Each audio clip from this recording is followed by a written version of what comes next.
1:44. Bueno, vamos a invitar entonces al doctor Gilberto Hernán Zapata, que lleva, como les decía, prácticamente muchos años de su vida dedicado al estudio de la eutanasia. Mi querido Doc, bienvenido. Bienvenido, doctor. Buenas tardes del sol. ¿Cómo está? Es además Qué gusto tenerlo. Doc, buena energía, mi Doc. Bienvenido. Qué gusto verlo. Bien, pueda siéntese, Doc. Bienvenido, doctor, a las Muchas tardes del gracias. sol, Es para hablar de además- este tema controversial. Es además docente catedrático de la Universidad Santiago de Cali, dicta también legislación médica, es Doc, ¿no? Derecho médico, Derecho la médico. maestría. Maestría en Derecho Médico.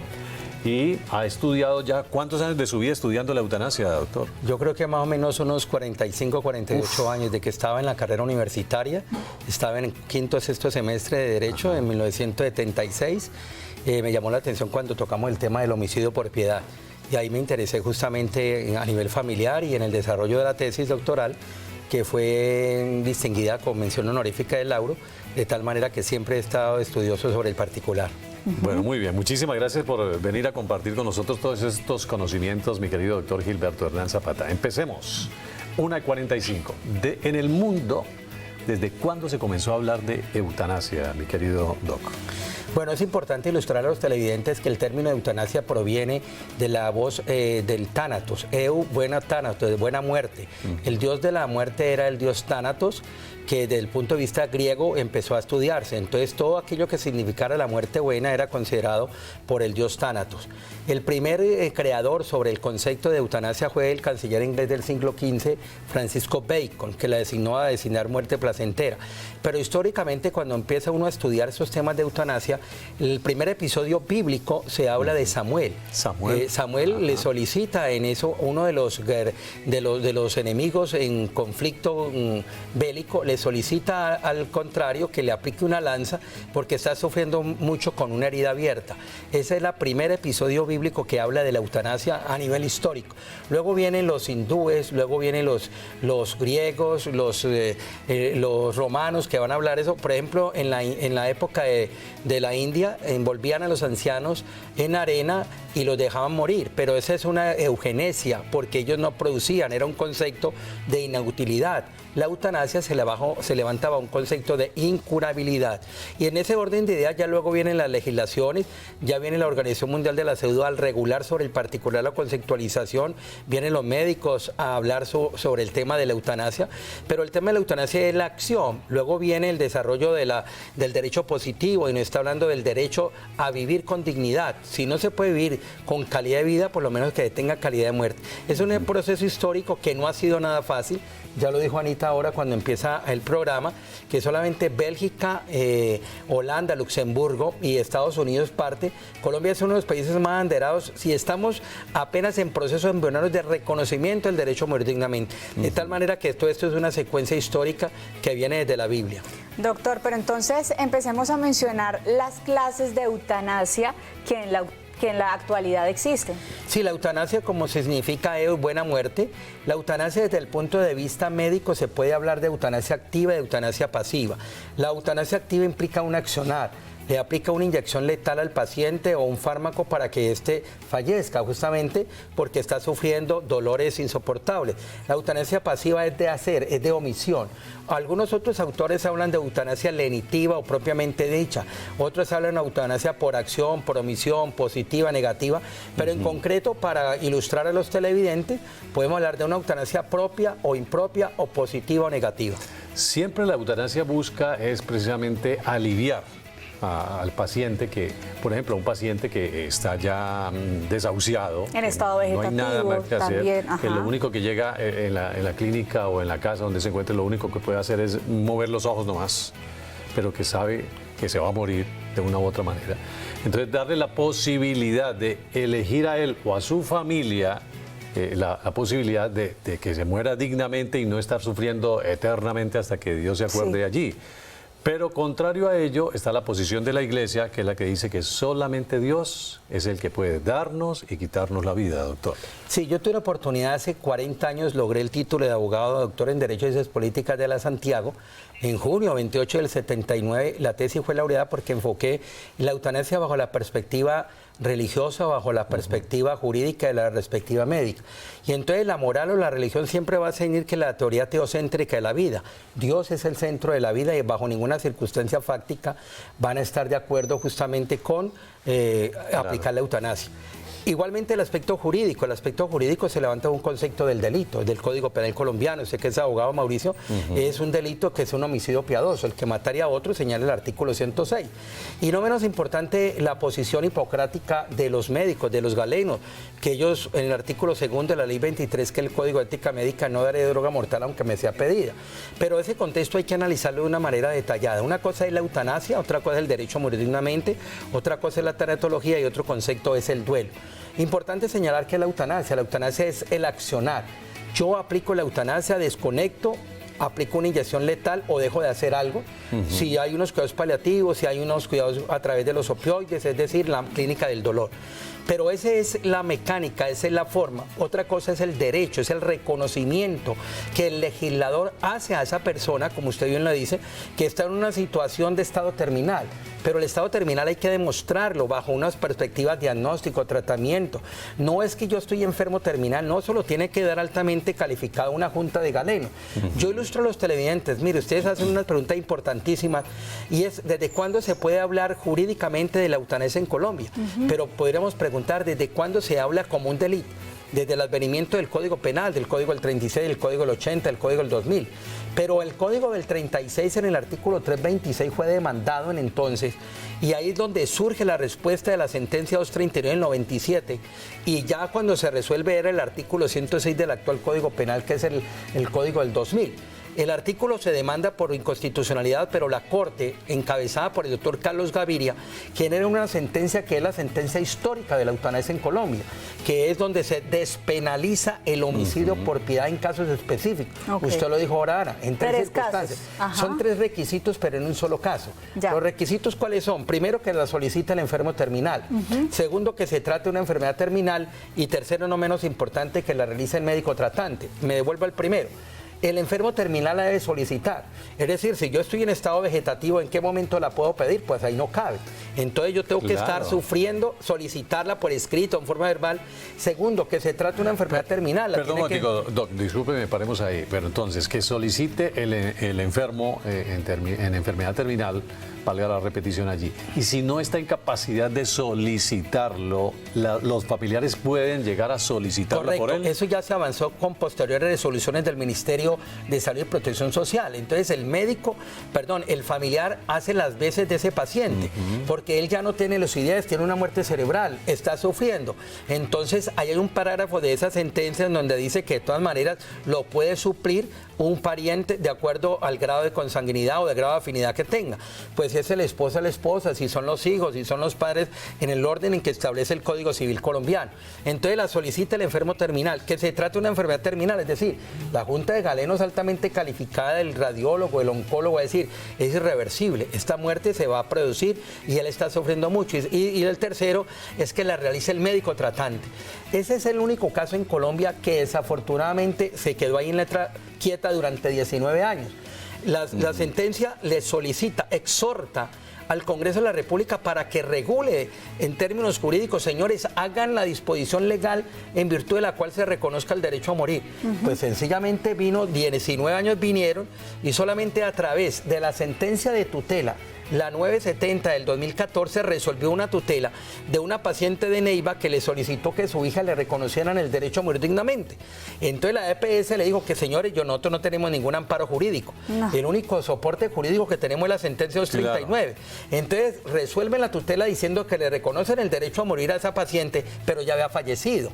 De tal suerte que se convierte en una orden de la Corte Constitucional para el Ministerio de la Salud y Protección Social, y es de donde se emite la resolución 1216, en donde exhorta a que las EPS, IPS y todos los hospitales y clínicas regulen justamente los protocolos para cuando usted solicita en estado de postración o en estado ya comatoso o final el derecho a morir dignamente, se lo reconozca. Claro. O sea que fue prácticamente, perdón Anita, allí fue el resultado de una jurisprudencia más no de una legislación. Correcto, esa es la apreciación jurídica exacta, mi querido Mauricio.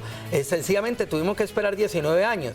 Yo doy fe, por ejemplo, de la Universidad de Santiago de Cali, hicimos hicimos una propuesta cuando el doctor Ruiz Barreras y el doctor Armando Benedetti, que estaban interesados en discutir en el Congreso de la República este tema del reconocimiento del derecho a morir dignamente, y lo engavetaron 19 años. 19 solamente años, vinieron a responder la sentencia, pero no solamente se queda en la sentencia, luego aparece otra sentencia fruto de una acción de tutela, que es la resolución 825 del año pasado, en virtud de la cual unos padres le solicitaban a la EPS que por favor le ayudaran a ver morir al niño. El niño de ellos estaba desahuciado, él era una muerte irreversible, inminente, y entonces no tenían ningún soporte jurídico. Aparece la sentencia 540 y ella es la que genera para que el Ministerio de Salud y Protección regule la resolución 825, y sobre esa base algo en Colombia, como usted lo predicaba ahora, es que regulan el derecho a morir dignamente a los menores de edad. Eso no se había visto antes. Eso es nuevo, ¿no? Eso es nuevo, pero ya vamos a hablar un poquito de eso, vamos a ampliar un poco de eso, mi querido doctor Gilberto Hernán Zapata,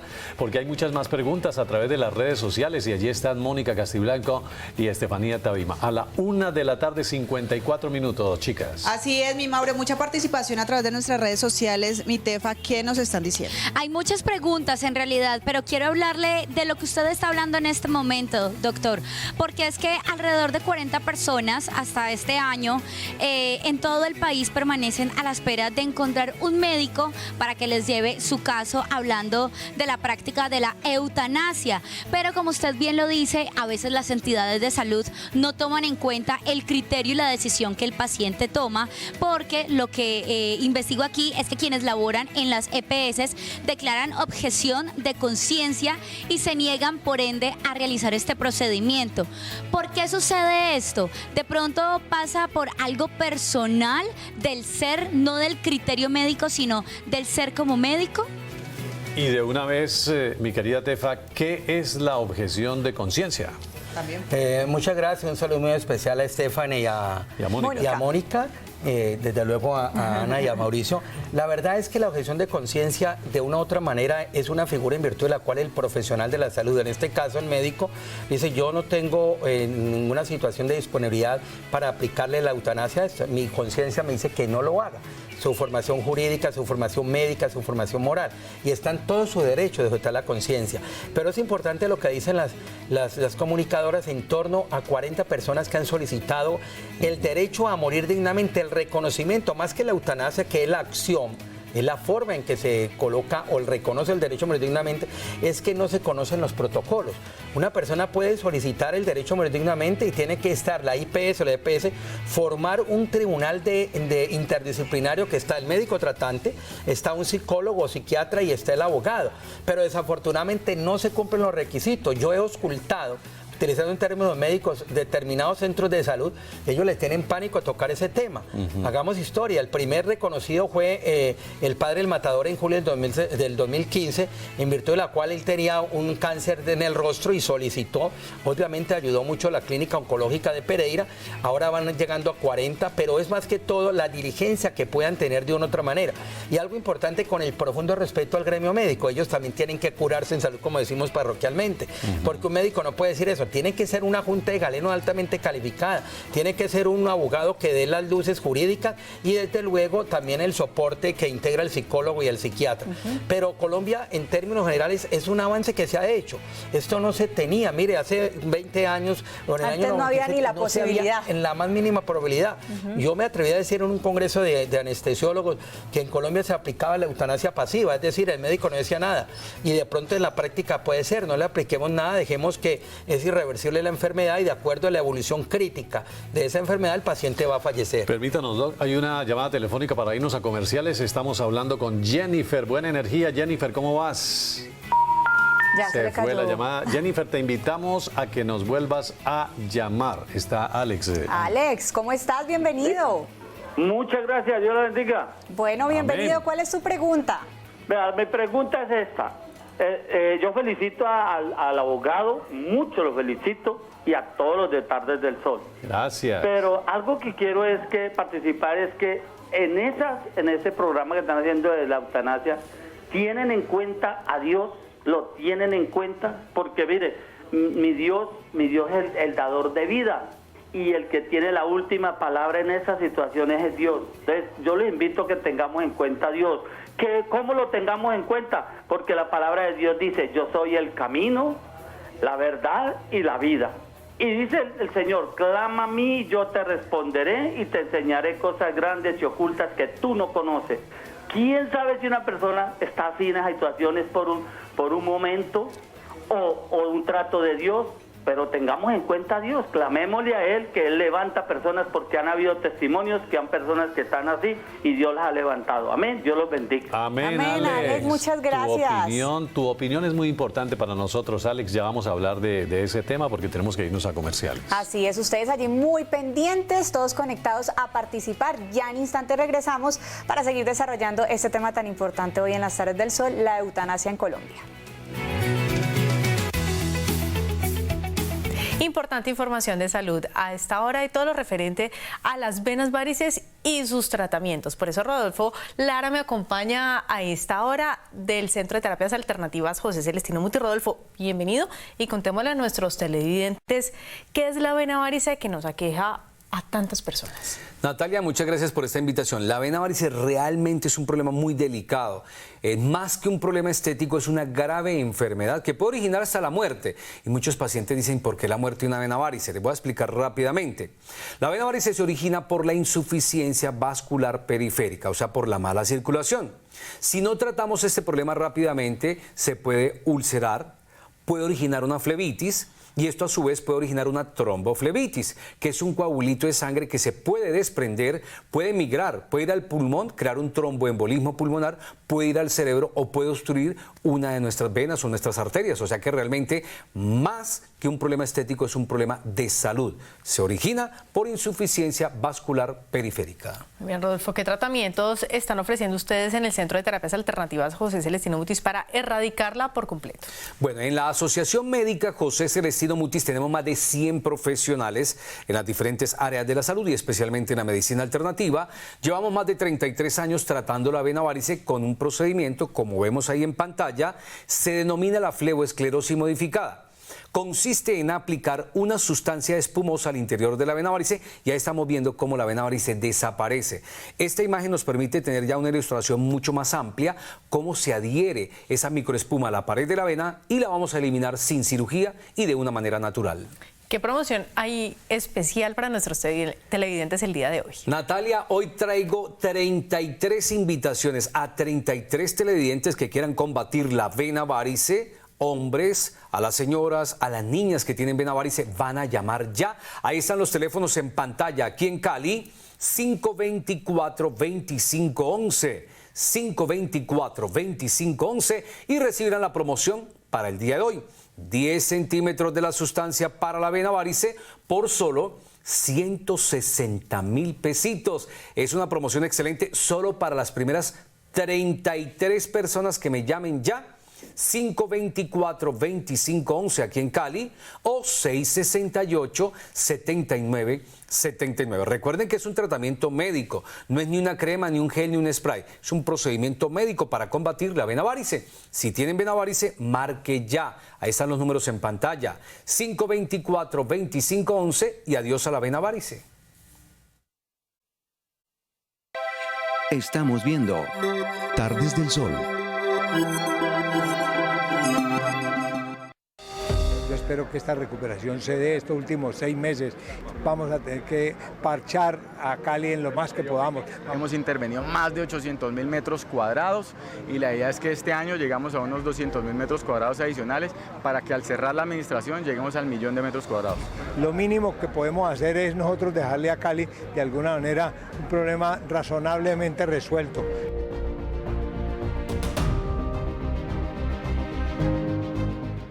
De una gran aventura con tu familia y amigos en el Parador Turístico Tardes Caleñas. Estamos ubicados en Rosso. Aquí encontrarás diversión para todas las edades. En el complejo campestre y recreativo podrás disfrutar de una variada oferta gastronómica, amplia zona hotelera, salones de eventos, espacios naturales para caminatas y descanso, así como practicar deportes extremos. Tardes Caleñas, una experiencia inolvidable que despertará tus sentidos.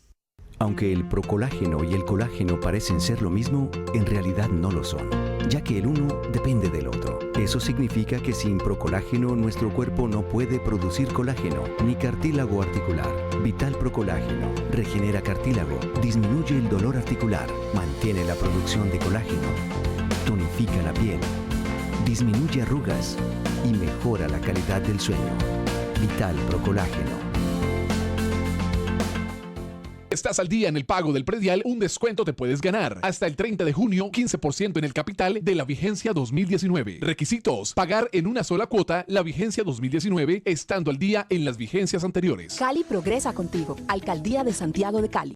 En junio, regálale una sonrisa a papá en Élite Dental. Implantes desde 850,000 pesos cada uno. 2 prótesis convencionales por 800,000 pesos. Y coronas desde 650,000 pesos cada una. Separe su cita al 524-7576. Élite Dental. Aplican condiciones y restricciones. Colombiana de Dotaciones, líneas ejecutiva, industrial, blanca y gourmet. Estamos ubicados en la calle 52 Norte, número 3 AN 179, Barrio La Flora. Contáctanos en el 654-0469 o en el 300-676-6262. Visita www.coldota.com. En Ortoplan nos pusimos la camiseta para celebrar el mes del padre y la Copa América. Ven a tu valoración gratis o programa tu cita de control y participa por una camiseta original de la Selección Colombia. Y tú todavía con los dientes torcidos, la selección te da alegrías. Ortoplan te da las sonrisas. Separa ya tu cita, valoración gratis. Cali, PBX 519-0044. Seguimos con Tardes del Sol.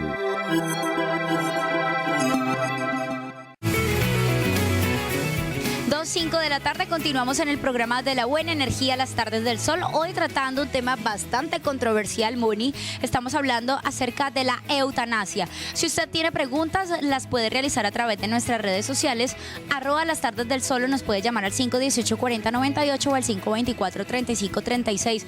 Moni, el derecho a morir dignamente, y yo le agrego a esto también libremente, porque yo tengo derecho a decidir sobre mi cuerpo, y si estoy pasando las duras y las maduras, como decimos coloquialmente, tengo derecho a decidir qué hago con mi vida. Así es, y aquí viene esta pregunta, Estefanía, y a nuestro invitado especial, el doctor Gilberto.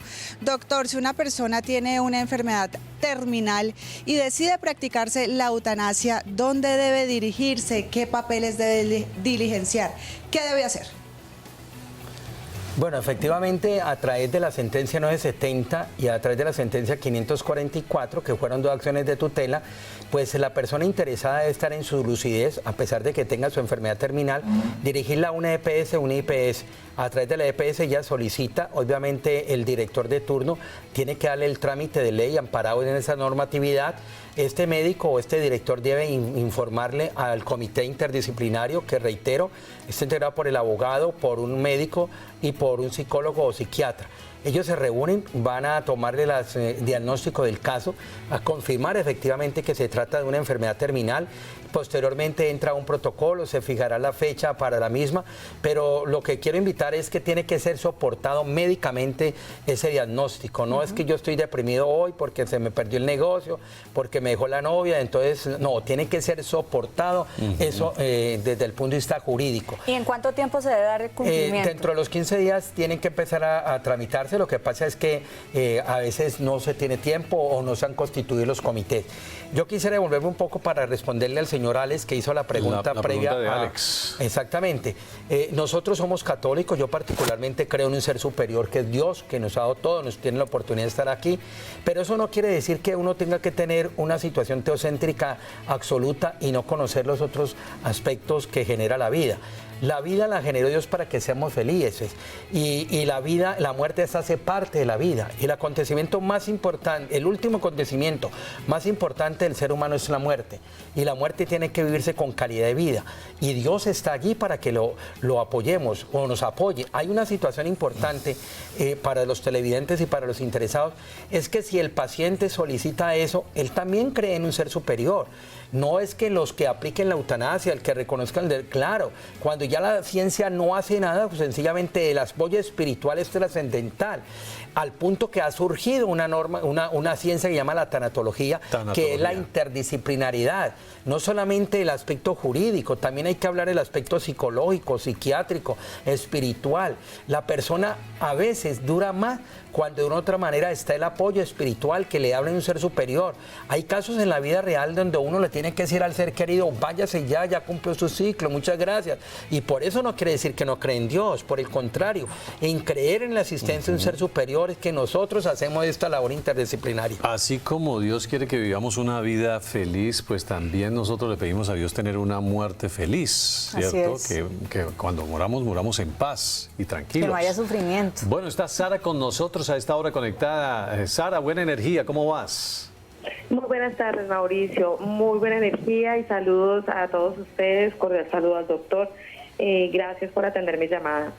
Ni más faltaba, Sara. Tu opinión es bien importante para nosotros. Adelante. Pues a ver, te cuento, Mauro. Yo tengo un caso particular de un conocido que en este momento se encuentra hospitalizado porque él generó una enfermedad autoinmune con una serie de tumores que aparecían alternativos en todo el cuerpo. Él en este momento está ya desahuciado porque tiene un tumor pleural. Está oprimiendo los grandes vasos que son vena cava y arteria aorta. Ya tuvo una amputación del miembro inferior y el dolor es insoportable, ya no está respondiendo a los medicamentos. Entonces él solicitó los papeles de la eutanasia y los firmó.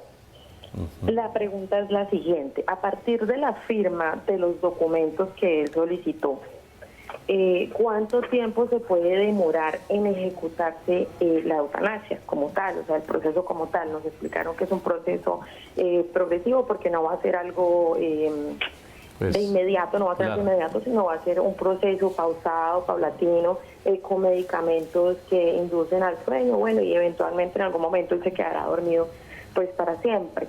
Sin embargo, la duda que nosotros tenemos es, a él lo remitieron a otra clínica, que es una clínica de manejo del dolor, donde hay pues más profesionales especializados, hay tanatólogos para el tratamiento pues de la familia, todo este tipo de tratamientos importantes a nivel psicológico. Pero la pregunta es, después de que él firma estos documentos, ¿cuánto tiempo se demora la revisión jurídica para dar un fallo, después de que revisen el caso clínico? Porque igual ya lo han revisado 5 doctores, y ya los 5 dijeron que es un tumor totalmente inoperable. Él de hecho ya está con alimentación entérica porque él no puede comer, está haciendo presión sobre el epigastrio, entonces él no puede alimentarse ya. Entonces, y es un tumor que causa muchísimo dolor porque está comprimiendo también nervios importantes. Entonces él ya está desahuciado por varios médicos que han visto el caso clínico, y lo que queríamos saber es exactamente eso: después de la remisión y después de que él ya firmó los papeles, ¿cuánto tiempo se puede demorar en proceder la eutanasia? Claro. Sara, muchas gracias por tu participación. Bueno, la verdad es importante que tengan en cuenta lo siguiente. Yo invito a la doctora Sara y a los familiares a repasar detalladamente los alcances jurídicos legales de la sentencia 544 y la sentencia 970. La última nombrada es la que habla del derecho a vivir dignamente, y la segunda, no menos importante, que también es de tutela, pues habla de los mecanismos del reconocimiento del derecho a morir dignamente. Esta dinámica es de los 15 días, ellos tienen 15 días los médicos, pero algo importante que son los principios tanatológicos que conlleva esa sentencia. Uno de los principales principios es el de la celeridad. Ellos no pueden esperarse, los médicos ni el campo administrativo, 15 días un mes, no, porque está de por medio una patología grave de ese paciente, como bien describe la doctora Sara. De manera seguida, los pacientes tienen que los médicos tienen que pronunciarse. Esa junta, integrada por tres profesionales, un médico, un psicólogo, psiquiatra, que desde luego ya han hecho el avance entrevistando al paciente, y el abogado, que es el que va a seguir la normatividad en ese orden de ideas, no puede pasar de 15 a 30 días. Pero tenemos que ser supremamente respetuosos. Apenas estamos empezando a hacer práctica de una legislación.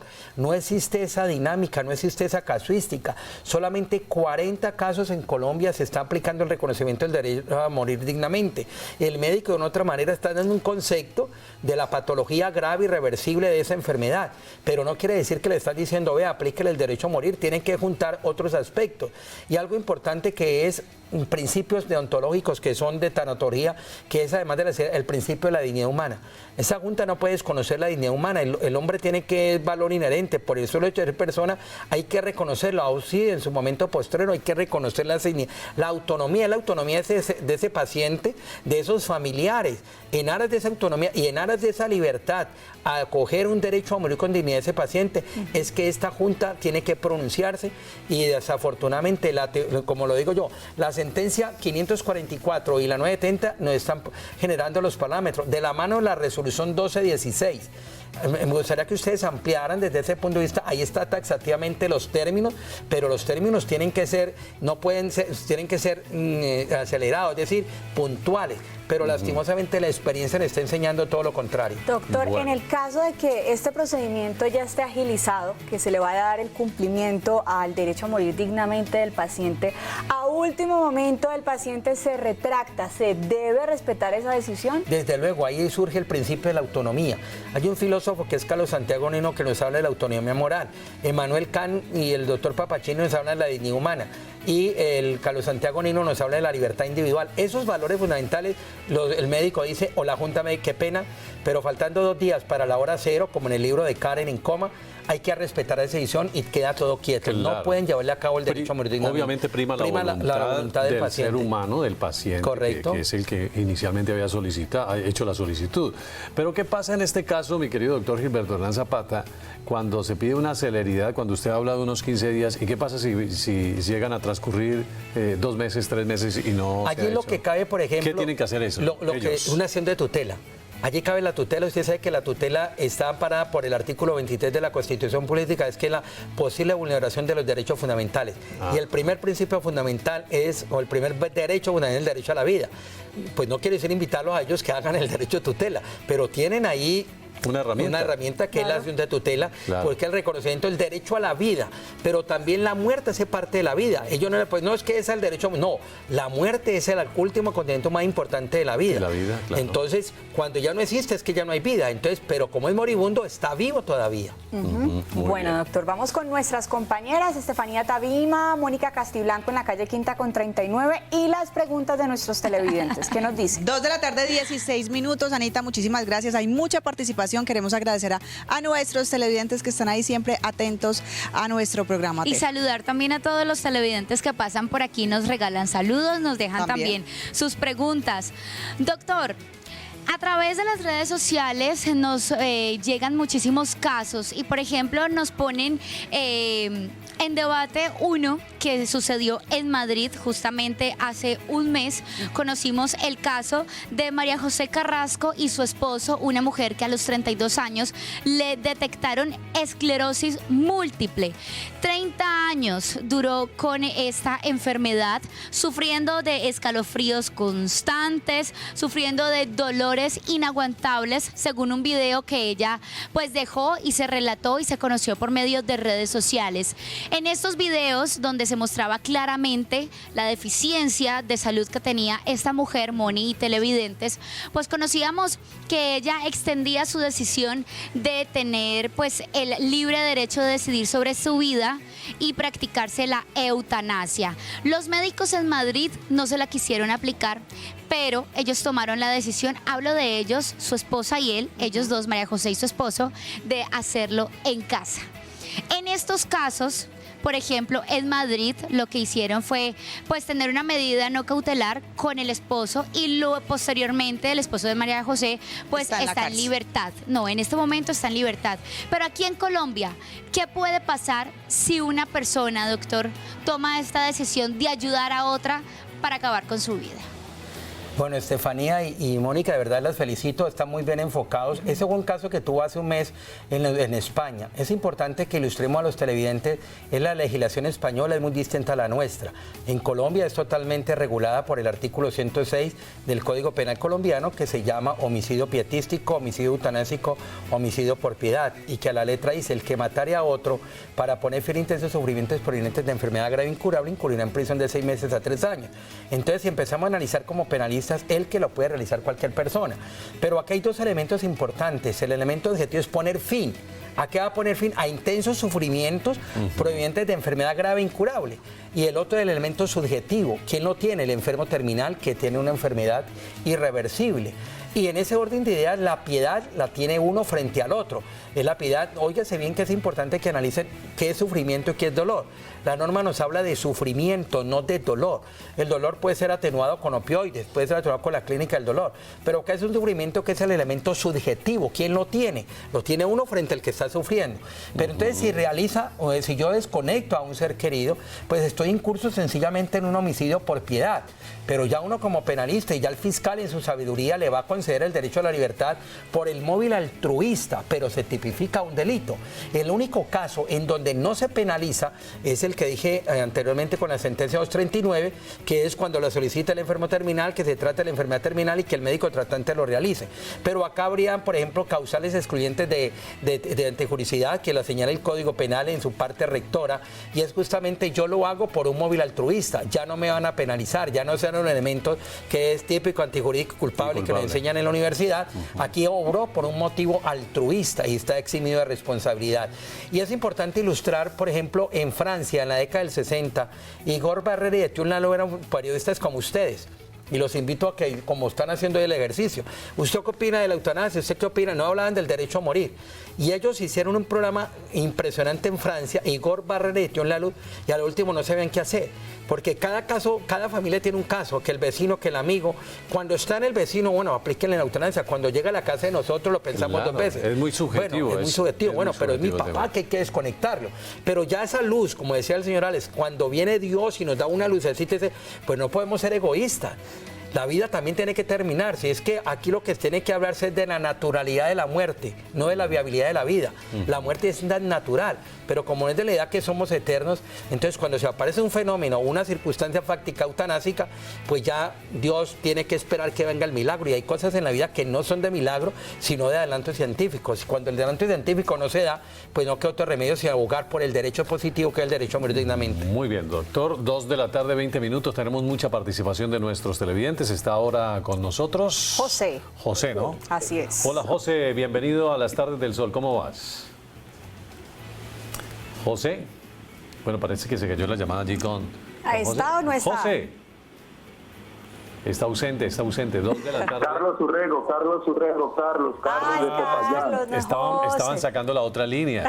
Carlos, estabas por la línea número 2. Bienvenido, hombre. ¿Cómo estás? Mauro. Bienvenido. Buenas tardes, Mauro. Bienvenido, Carlos. Gusto de tenerte aquí en las Tardes del Sol y adelante con tu pregunta.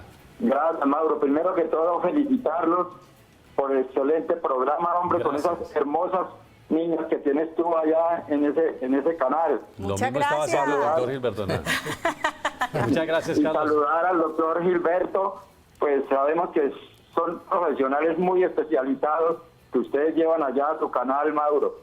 Gracias. Mi pregunta va con un ejemplo, no sé si me lo entiende el doctor Gilberto. La pregunta mía es, cuando una persona en un accidente de tránsito la llevan a una clínica prácticamente muerta y que le conectan cantidades de cables para no dejarlo morir, y esa persona la tienen en vida con esas instalaciones de esos cables, doctor.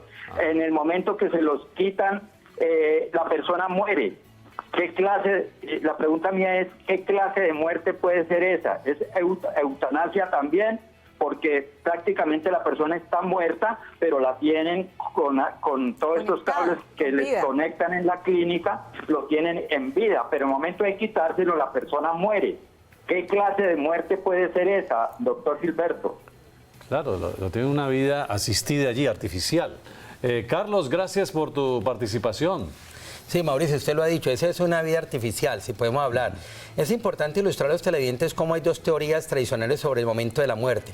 En derecho penal nos enseñan que la muerte es la cesación definitiva de las funciones vitales de circulación y respiración. Pero con el adviento de la ciencia médica en términos de neurocirugía, nos está hablando que la muerte acontece cuando hay muerte cerebral, es decir, cuando el tallo cerebral ya no funciona. El paciente que pone don Carlos en mención es un paciente que depende de un respirador artificial o de un monitor. pero cuando ya lo desconecta, obviamente allá hay una eutanasia activa, el hecho de desconectar, a pesar de que clínicamente puede haber sido declarado muerto. Esas son circunstancias que hay que analizar de manera detallada. No podemos legislar, todos los que están dependiendo tienen estas circunstancias, porque allí es importante que los médicos en su responsabilidad ética, pues obviamente tienen que agotar hasta las últimas circunstancias fácticas, pero hay médicos como son todos que le van a decir la verdad. Hay un principio fundamental en derecho médico, y lo enseño yo en la maestría en derecho médico en la Universidad de Santiago de Cali, que es la información. Hay que informarle al paciente y a sus familiares la realidad, no podemos esconder, pero se presenta en nuestras situaciones fácticas, es que el paciente le dice al médico, doctor, no le va a decir a mi mamá, a mis familiares que yo sufro un carcinoma, por decir algo, o le dicen a los familiares, no le van a decir a mi papá que él está sufriendo de cáncer, eso pasó en el caso nuestro. Entonces lo que se invita es que haya una información integral entre uno y los otros. Entonces acá en el caso que pone don Carlos, por ejemplo, los parientes ya sabían que hay un daño irreversible, que hay que desconectar lo que llegaría a la hora cero. Hay un libro que es En coma, donde se habla de Karen Kinlan. Uno de los autores o de los casos prácticos fue en 1976. Karen Kinlan era estudiante universitaria que consumió barbitúricos y alcohol, y ella quedó en estado vegetativo. Los padres eran padres adoptantes del estado de Nueva Jersey. Solicitaron a los tribunales y ordenaron la hora cero. Desconectaron, pero el corazón no paró, no cesó, siguió respirando, latiendo el corazón y tenía muerte cerebral. Entonces ahí viene la discusión, ¿cuál es la vida y cuál es la muerte? ¿Cuál es la unión? Entonces surge la discusión, entonces no podemos generalizar. Por eso en este estudio tanatológico es importantísimo conocer cada caso en particular. Bueno, también hay una película muy hermosa, Mar Adentro, que hablábamos ahora antes de iniciar el programa, que nos permite dimensionar un poco más qué es lo que está viviendo esa persona, ese paciente que no ve esperanza de vida, pero que tiene un intenso sufrimiento o que está perturbado psicológicamente y que no quiere continuar su existencia, ¿no? Que eso es lo que tenemos que entrar a analizar también. Mar Adentro, no la voy a ver, no la he visto. Mar Adentro, es bellísima, es bellísima. Claro que sí. Mar Adentro es un acontecimiento que sucede en España, justamente hicieron las compañeras en la referencia de lo que pasó en España ahora último, pero Mar Adentro tuvo más de 2 décadas en donde una persona se tira al mar, pero no creía que no había agua y era casi en la playa, entonces quedó cuadrapléjico. Y él está varios años solicitando, los tribunales de Madrid y de España se declararon que no lo desconectaban. Le niegan siempre. Le niegan, entonces solamente 2 mujeres lo apoyan, la cuñada y la enfermera, y él se aplica el suicidio asistido de los que habla Ferri en derecho penal. Eso fue llevado a televisión y a cine, ganó premio y es unas películas referenciadas para hablar del reconocimiento del derecho a morir con dignidad. Invasiones Bárbaras es otra película que se analiza, pero viendo a nivel local hay un libro de Carlos Fran que él hace un pacto suicida con la mamá. La mamá tenía un problema visual irreversible, estaba sufriendo mucho y le propone al hijo que se suicide. Y esa es la inducción a ayuda eficaz al suicidio en términos de derecho penal. Pero se toman el medicamento, el fármaco, y él termina en los cuidados intensivos de la clínica de Pamplona, algo ahí por Santander. La mamá sí termina en el cementerio. Y él es denunciado por homicidio agravado, porque se agrava por las circunstancias de parentesco. Los abogados lo defienden por el homicidio o inducción a ayuda eficaz al suicidio. Se llama De cara al jardín. Es un libro importantísimo que nos habla de ese pacto de suicidio frente a la muerte humana. Ahí están las recomendaciones. Al jardín, ahí es materia literaria para las personas que quieran estudiar un poco más acerca de este tema que estamos tratando hoy aquí en Tardes del Sol. 2:26. Así es. Nos vamos preparando con nuestras compañeras que están listas también con preguntas, pero acá estoy pensando en una situación puntual. ¿Qué pasa, por ejemplo, con aquellos pacientes que se encuentran en otro país donde no es permitido la eutanasia y deciden de pronto venirse acá a nuestro país a realizarse esta práctica? ¿Lo podrían hacer? Bueno, le cuento que he estado en muchos programas, pero es de las preguntas más interesantes que he recibido. No es nada fácil. Pero podemos aplicar el derecho penal y el derecho colombiano. Él tiene que estar, si la persona extranjera tiene que someterse a la jurisdicción y competencia colombiana. Si él de una u otra manera se le aplican sin llenar los requisitos de ley, esa persona que le aplique la eutanasia es un homicidio piadoso, así de sencillo. Ya tendríamos que analizar en cada caso en particular, mirar de qué país viene y cuáles son sus antecedentes patológicos. Usted sabe que cuando se hace una historia clínica, pues se analizan antecedentes quirúrgicos de todo orden, patologías, pero no es nada fácil decir, sí, se le aplica acá, no, pues sencillamente puede estar en curso, sencillamente en un hecho punible de delito piadoso, homicidio piadoso. Bueno, la otra es que casi siempre que hablamos de eutanasia, nos lleva a pensar es en casos muy extremos y en personas adultas y adultos mayores que ya están sufriendo muchísimo, pero nunca hablamos de los niños. En Colombia, ¿cómo está reglamentado o cómo está la jurisprudencia respecto de la muerte digna para los menores de edad, doctor? Bueno, yo quiero felicitarlos a ustedes, Mauricio, de corazón lo felicito, y a las tres compañeras, a Ana, a Estefania y a Mónica, porque la verdad es que lo que estamos predicando aquí es novedoso. Esto no lo tienen todos los comunicadores, es decir, estar actualizando un tema tan importante. Cuando empecé a ser estudioso de la eutanasia, recuerdo uno de los autores que decía que este es un tema espinoso, no es nada fácil de opinar, porque todo el mundo tiene un concepto, pero cuando ya todo el mundo habla de la muerte humana, cambian el tema. Haga usted el ejercicio en la mesa del comedor, cuando hablemos de la muerte, no, cambie de tema, porque se nos convirtió en un tabú hablar de la muerte. Ahora estamos hablando de un reconocimiento de los derechos del paciente terminal. Pero la sentencia, óigase, en la resolución 825 del 2018, resolución 825 es la que está generando los lineamientos para reconocer los derechos a morir de los menores de edad. Se llama NNA. Niños, niñas y adolescentes, y es donde el legislador, es decir, quien hace la ley, hace una apuesta, una categoría, niños de 0 a 3 años, ¿qué piensan de la muerte? Un bebé de 1 o 2 años no tiene nada de la muerte, se le murió el pollito y él cree que el pollito se va a y así no cree en el ser humano. Si el niño se le muere la mamá a los 2 años, él cree que se fue al cielo y que al otro día va a venir en otro vuelo. De 3 a 6 años empieza a tener la concepción de que la muerte es irreversible. De 6 a 9 ya con los aspectos técnicos, teniendo una situación de madurez, inmadurez relativa. Y luego ya de los 9, de los 12 y de 12 a 16 ya habla de una muerte irreversible. Ya la muerte ya no vuelve, papito que se murió, ya no vuelve el hermanito que falleció, pero ya va adquiriendo. Entonces, sobre esa circunstancia fáctica, el legislador empieza a analizar esa resolución del Ministerio de Salud y Protección Social y ya permite el reconocimiento del derecho a morir a los menores de edad. Entonces, el joven de 16 años tiene un carcinoma pulmonar o tiene una situación irreversible, una enfermedad incurable, en donde le solicita a los médicos, puede hacerse el mismo tratamiento que hablábamos ahora con la señora Sara, es decir, un procedimiento ante la IPS, ante la EPS, y le tienen que reconocer el derecho a morir a ese menor de edad de 18 años, de 14, 16, pero obviamente tiene que tener un tutor, en este caso el padre o la madre. Y quiero ilustrar los televidentes, este tema es muy difícil, no es nada fácil, apenas lo estamos conociendo los estudiosos, ustedes los comunicadores, y hay una ignorancia en el gremio de salud impresionante. Tremenda. Si usted le presenta una solicitud del derecho a morir dignamente de un niño de 14 años porque él mismo sabe que ya no tiene cabello, que está haciendo con quimio, que con radio, la gente se va, ¿cómo así eso existe? Se escandaliza. Entonces, tenemos que hablar de unos cuidados paliativos pediátricos, es lo que habla la norma. No se puede descuidar. Por eso yo invito a que todas las IPS, EPS, de acuerdo a la normatividad que está regulándose, yo dicté una conferencia en estos días en la Santiago de Cali donde hablo evolución jurisprudencial de la eutanasia en Colombia y hablamos de esos temas. Hay que culturizar a la gente, no frente al derecho a morir dignamente, sino sobre las herramientas que tenemos como ciudadanos. Pero es que si uno va a abogar un derecho a morir dignamente y el que le tiene que reconocer el derecho a uno no tiene ni idea que existe una normativa, pues hay que dar un vacío. Pues imagínese, entonces, claro. Invitamos a que capacitemos los funcionarios, las personas de salud en este tópico. Muy bien. 2:31 de la tarde, gran tema en el día de hoy, eutanasia. Ustedes siguen participando, 524-3536, 518-4098. Anita. Bueno, nuestra compañera Estefanía Tabima y Mónica Castiblanco están listas con más inquietudes de nuestros televidentes. Niñas, adelante. Gracias, Anita. Con respecto a lo que estaban tocando en estudio, compañeros, invitado especial, el doctor Gilberto, sí tenemos un caso de un adolescente de 15 años donde la mamá está a favor de la eutanasia porque este menor está en una situación pues de una enfermedad terminal, pero el padre no. Allí el Estado, ¿a quién respalda, doctor Gilberto? Esa es una de las preguntas.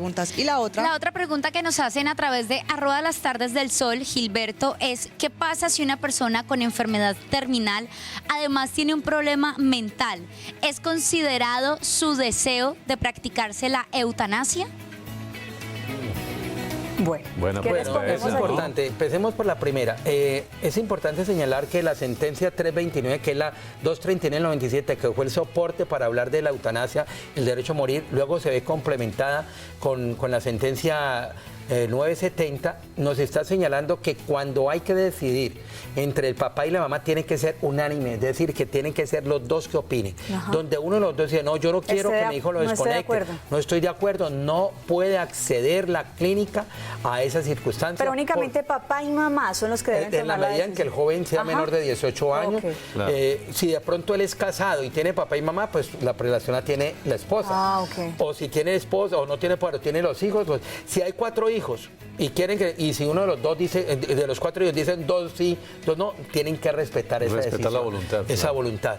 Y en el caso del enfermo, de la persona que sufre enfermedad mental, pues se cae de su padre, usted es abogado, Mauricio, Claro. pues no tiene Interdicto. exactamente, no tiene una capacidad, no tiene una voluntad, entonces no se puede hacer caso de ello. Ya tendríamos que buscar el tutor o la persona que está representando los intereses. Pero sería un riesgo altísimo y sería desde luego una irresponsabilidad profesional que porque esta persona está demente y pide la eutanasia, no se puede. La norma es muy clara en ese sentido. Claro. Bueno, 2:33 p.m. Vamos a hacer una pequeña pausa y seguimos hablando de este gran tema hoy, escogido por ustedes, los televidentes de las tardes del sol, la eutanasia. Ya volvemos. Llegó Internet Fibra Movistar, único internet con velocidad simétrica para que subas y bajes de internet lo que quieras a la misma velocidad. Además, disfruta de telefonía nacional ilimitada, televisión hasta con 81 canales y Movistar Play App.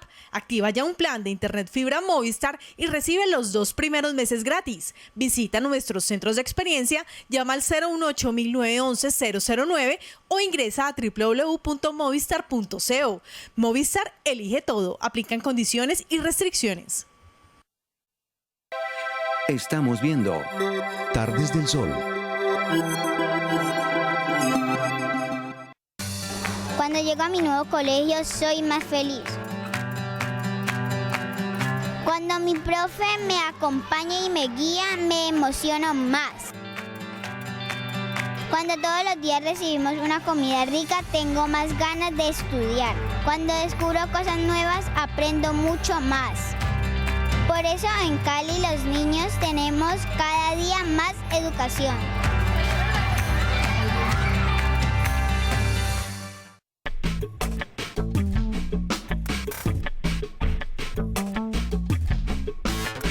Escogí la Universidad Santiago de Cali para estudiar por 3 razones. Primero, por ubicación, es muy central. Por su liderazgo regional. Y su alta calidad académica. Ellos decidieron transformar su mundo. En la Santiago te ofrecemos matrículas económicas con excelencia académica, inscripciones abiertas. Matricúlate www.usc.edu.co. En el Hospital Universitario del Valle, Evaristo García, HV, brindamos servicios de alta calidad.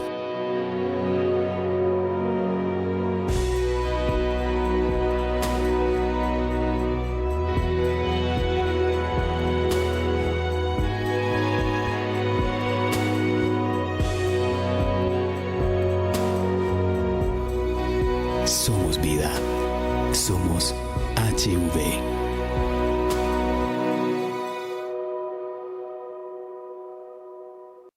Holguín Abogados Asociados, especialistas en pensiones. Somos especialistas en seguridad social, incrementos y reliquidaciones pensionales.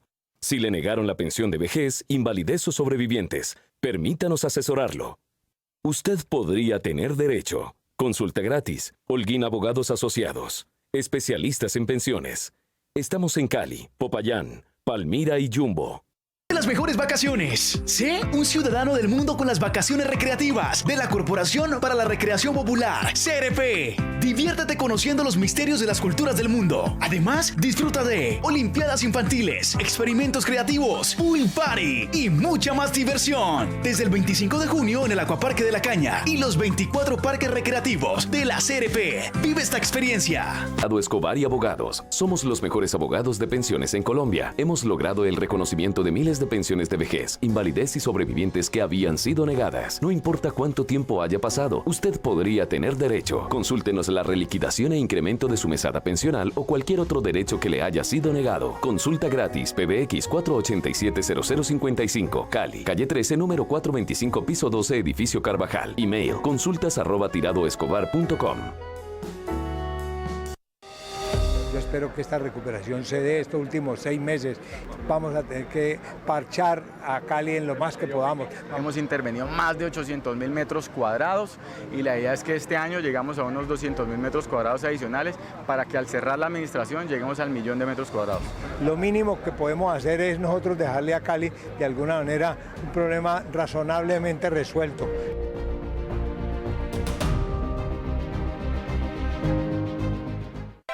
Seguimos con Tardes del Sol.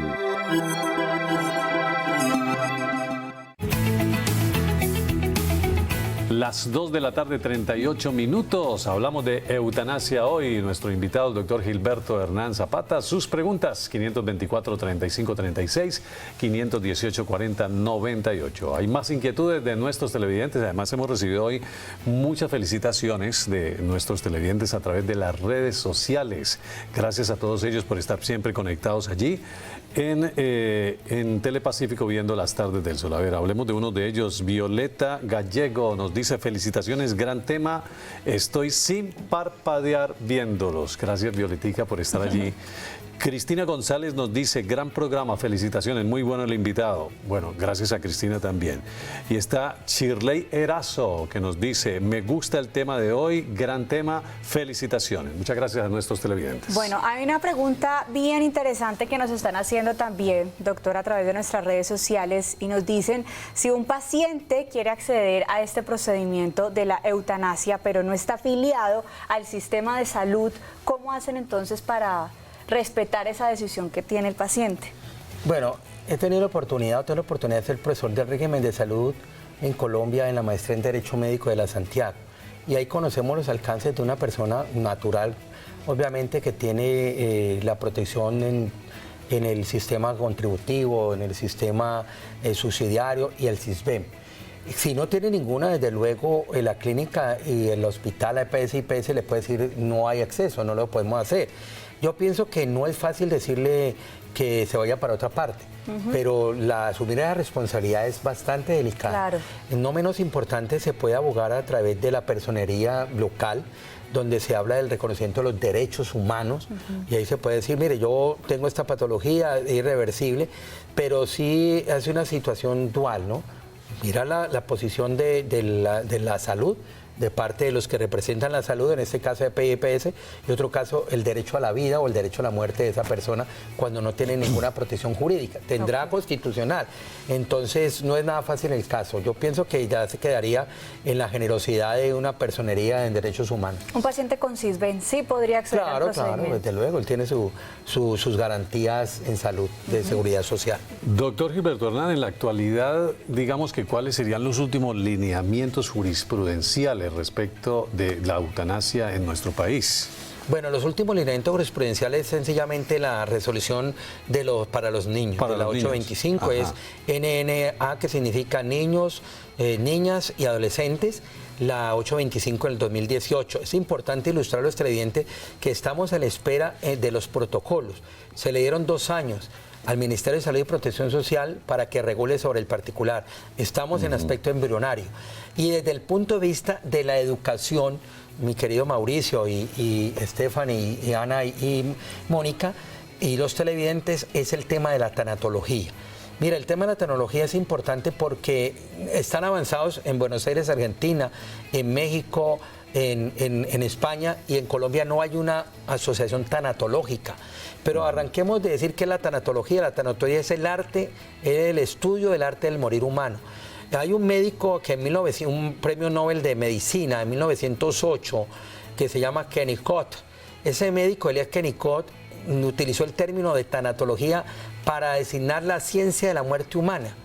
Y antes se llamaba tanatólogo el que participaba en las necrosias, obviamente de los cadáveres.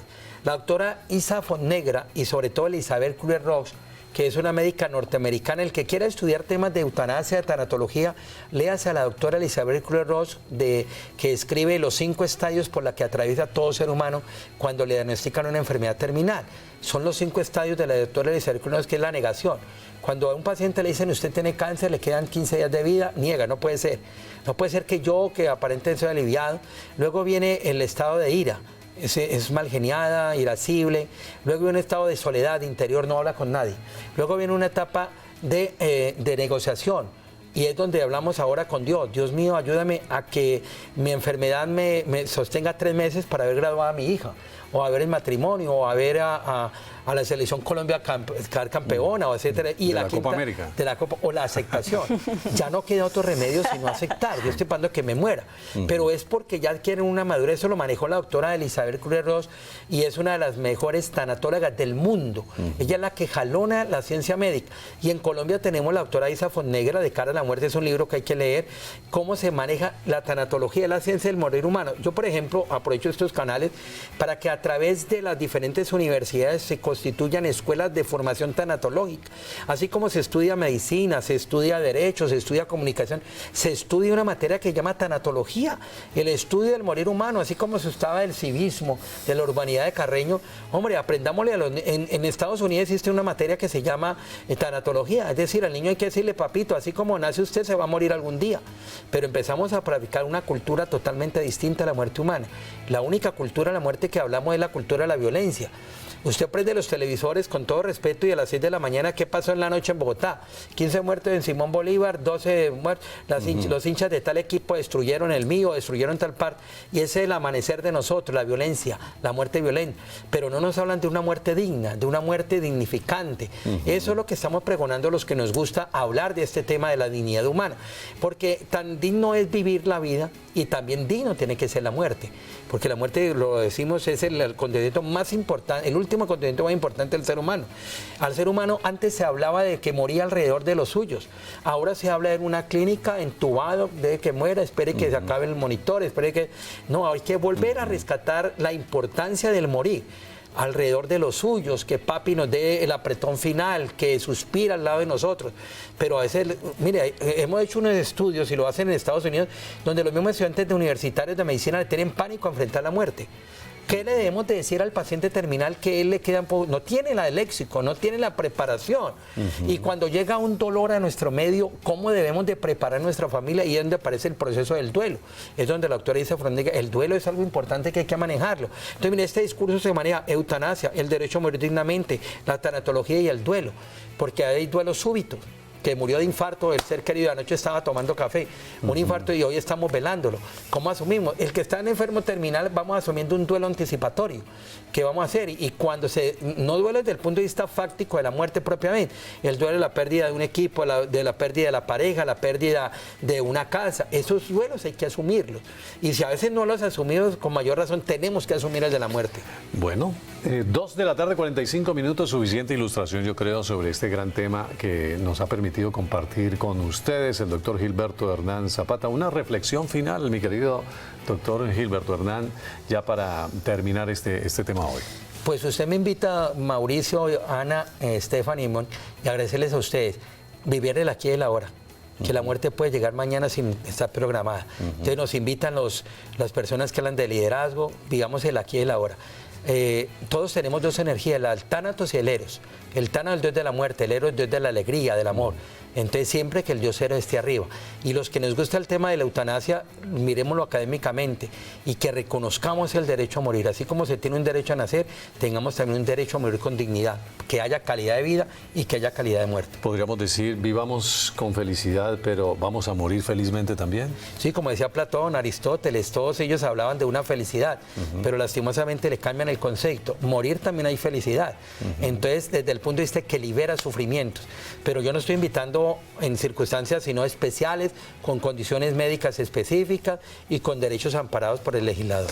Muy bien, doctor Gilberto Hernán Zapata, muchas gracias, buena energía, Doc, esperamos que vuelva pronto. Muchas gracias, doctor, buena energía. Muchas gracias, Las 2 de la tarde, 47 minutos, una pausa, ya retornamos con el Magazine de la Buena Energía.